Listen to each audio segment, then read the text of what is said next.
At first glance, this might look like a regular dumbbell row, but what we're looking for from this is a lot more of this real estate behind the shoulder. So when you go to row, think about this a lot like the bench press. When we think about a bench press, we think elbows at around 45, and then we want a proud chest. And what we're looking for is this sort of bent elbow position where the shoulder is not only down, but it's getting pushed back into the bench. This, when we're thinking about the row, gets us into this area over here, which is a combination of lats, that rear delt, a little bit of rhomboid.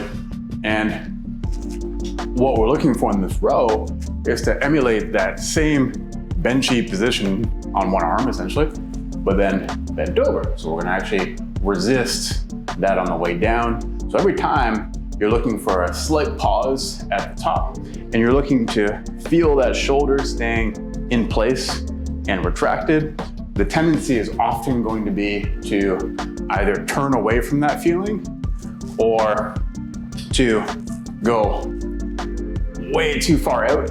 So we lose the shoulder up through the ear, which we don't feel it. So we gotta make sure that that shoulder not only stays down, but we think about a proud chest as we drive the elbow into it. So we're always thinking about the tip of the elbow, and the tip of the elbow leads the movement, the hand just follows. I'm gonna set this up on a dumbbell rack because there's nobody else in the gym.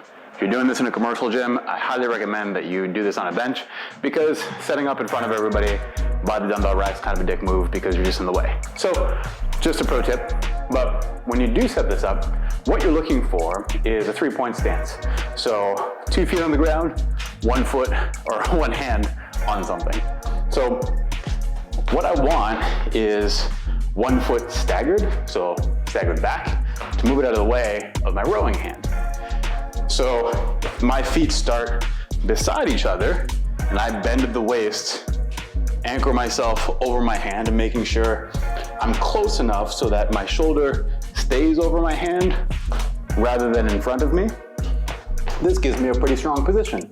But now this leg's in the way of me trying to row. So I'm gonna take 1 step back and maybe out a little bit to give me some space and also make me feel stable. So from there, I'm thinking long arm, both shoulders down away from the ears, staying over my hand. And I'm gonna think about driving my elbow out and up.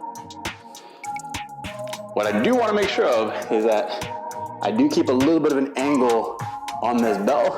That makes it easier for me to not only reach, but also drive my elbow out as I row.